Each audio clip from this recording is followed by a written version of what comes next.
Hi, I'm Chuck Dorsett for Weaver Leather Supply. How about a leathercraft project that's easy, looks good, and is absolutely helpful? In fact, in my opinion, that's the best kind of leathercraft project. My little readers get all kinds of abuse, no respect at all. How about we make a simple glasses case? Now, it's a great project for those of us that are new, but also it's a great gift for family, friends, and co-workers. All right, so anything I use in this video, weaverleathersupply.com, or check below. We've got links there. Going to take you straight to the website. Also, if you want to know when our videos release, just click your notifications. You'll know exactly when these come out. So let's step over to our pattern table. Look at our pattern. We've got a digital pic of our pattern. We'll look at that shortly. But we've got an easy pattern, easy measurements. We're only cutting 2 pieces. This is our main body. This is going to bend around. There we go. We'll drop in a small band right here, and our tab will simply tuck under that. It's a great leathercraft project, simple yet useful. All right, so over to our digital pic. Our main body is going to be 5 1/4 by 6 1/2 long. We're going to add a 4-inch tab to that. That's going to be 1 1/4 inch wide. And on our band, 5 1/2 inches by 3/4 of an inch. We're going to cut that the same width. So when we bend this around, that's going to tighten down. That'll hold that tab. Good. We've got an idea of what we're doing. Let's go cut some leather.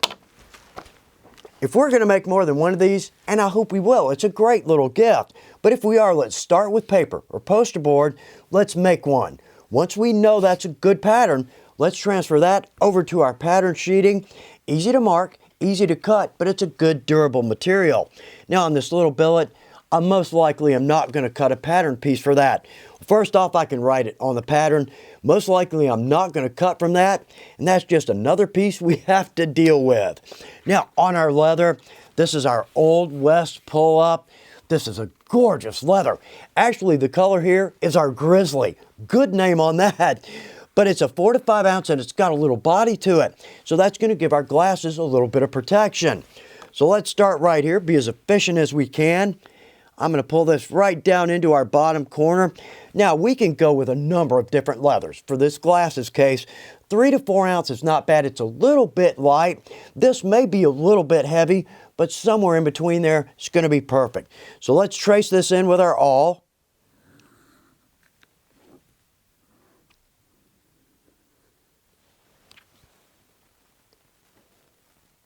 Good, that's traced in. Yeah, there we go. Easy enough to see. Now, new blade or sharp blade every time, always.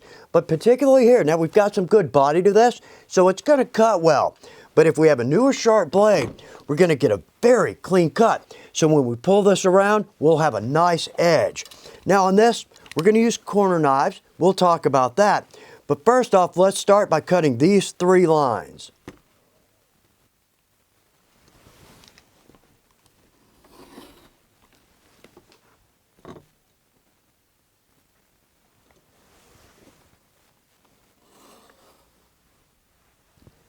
Up here, let's come out about 1/4 of an inch.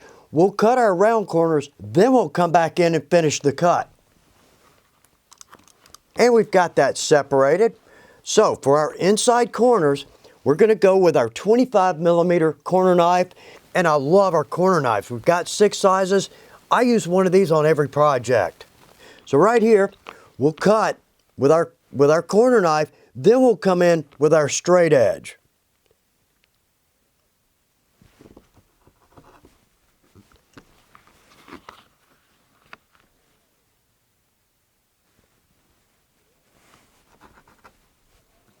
Good. Okay, down on the end, let's come in with our 40mm.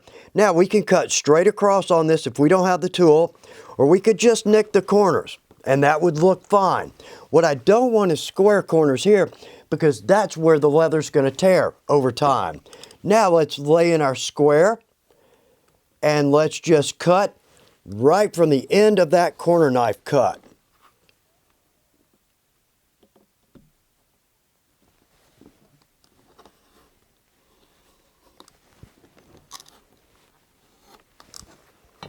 There we are.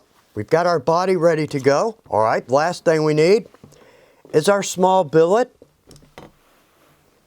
And right there, we're going to need 5.5 by 3/4 of an inch.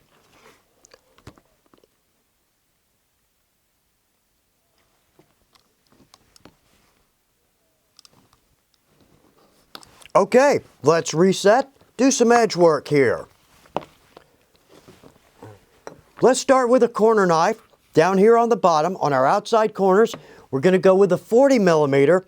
Let's do our best to get a good clean punch.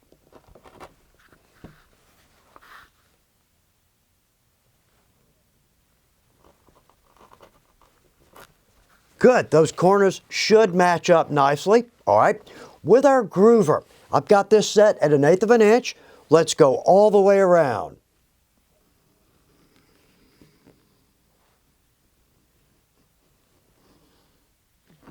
And there we go. That's a nice touch. Okay, let's step over to our billet. Let's just groove both sides.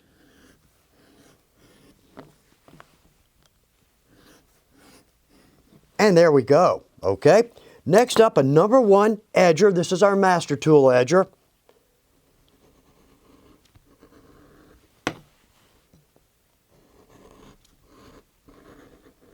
Both sides there, and then all the way around on our main body.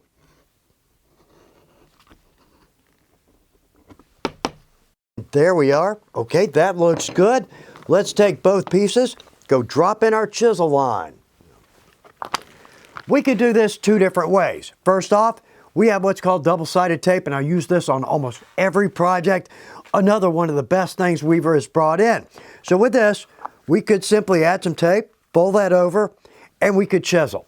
Well, the problem there is that we're going through 2 4-5s, basically an 8 to 9 when these come together. And if we don't get that chisel exactly straight up and down, what's going to happen is on the back side, we're going to have groove line, then we'll have stitch line. That never looks great. So how about we do this? Let's just chisel both sides separately. And in fact, it's only going to take about 1 extra minute. So let's go with our flat chisel. This is our 1/8 inch flat. First thing I'm going to do is take my first tine and I'm going to butt it against the outside of that edge. Let's make sure we drop that down in our groove line. Good, we've got that. I can feel all the tines have gone through. Let's pull that out. Now, these need to line up. It's not going to be that difficult. We're not going that far here, but let's do our best. First tine, last hole. Let's make sure we get that in there as clean as we can.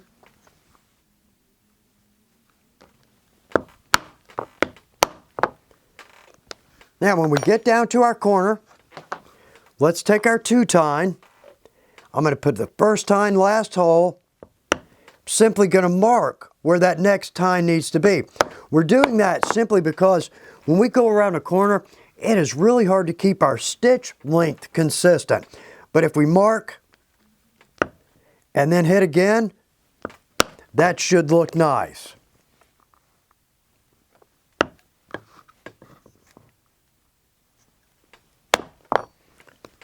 Now, starting from the bottom here, we're not going to go all the way across.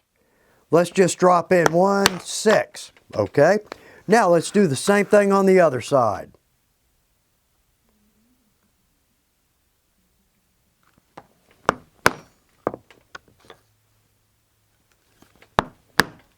And there we are, that's easy enough. We can always count our holes to make sure we have the same number.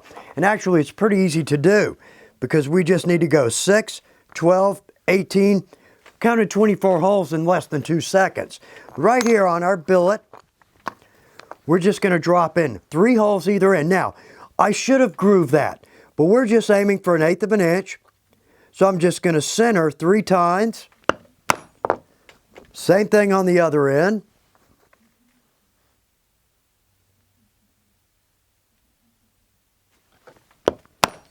All right, let's go sew this together. Let's start with our trusty sewing pony.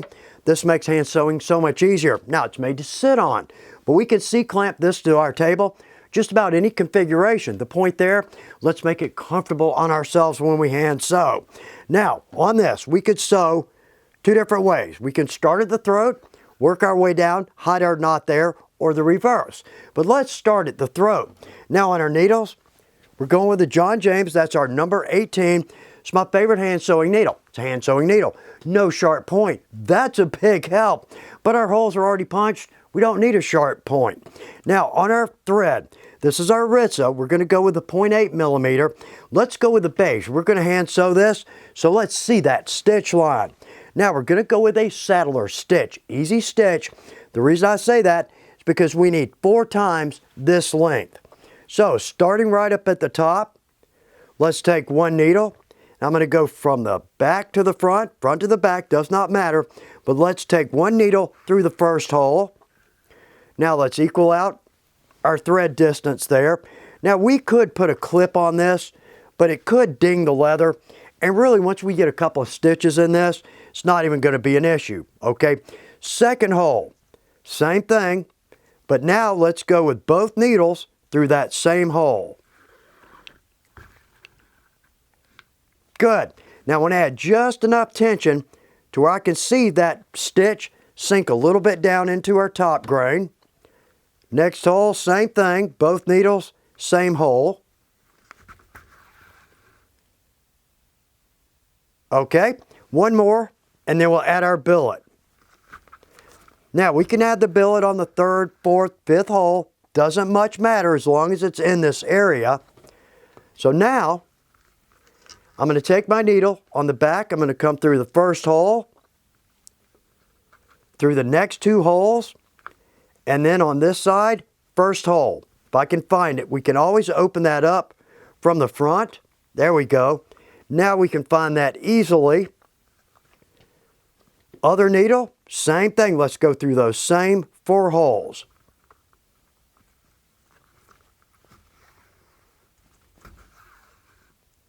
Good. Now let's even that out. Make sure that meets nicely. And it does. Okay. Let's give some tension there. And same thing again.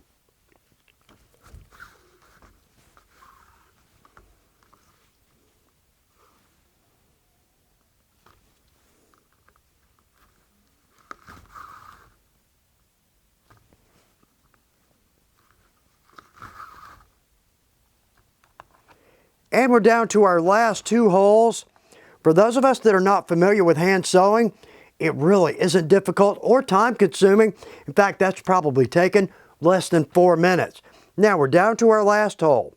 So let's come through from our front ply and our back ply. Okay, now we're just going to tie a square knot right down in the center. Let's get some good tension there. Now a square knot is simply right over left. Let's circle around. Draw that down in.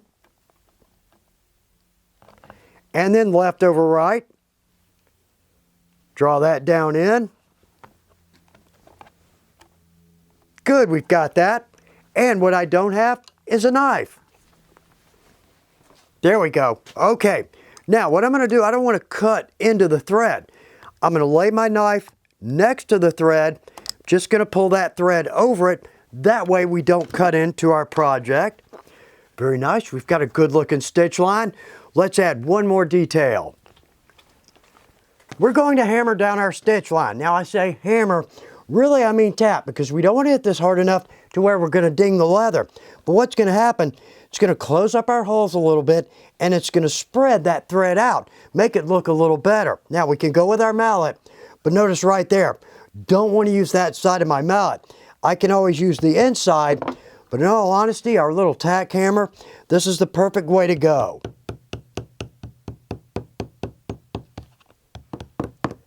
And there we go. Not many people may see that, but we certainly will. All right, let's see how this fits. This is the best kind of leather project. Simple, looks good, yet useful. We've got a pretty hand-sewn stitch line. And again, for those of us that aren't familiar with hand sewing, how easy is that? We've got a nice meat, but how about our fit? Simple pair of readers. Those slide right in, and that tab bends right over. Actually, that's a pretty good looking project. Now, if we want to step it up a little bit, well, Weaver, we have a few options. What a great project. In fact, I want to make a glasses case out of every one of these leathers. Again, we've got a few options there. But I hope you have a great time making your glasses case, and I hope it looks good. Now, if it's for you, I hope it works perfectly. But if it's a gift, oh, I'm certain that's going to go over very well. Good luck with your projects.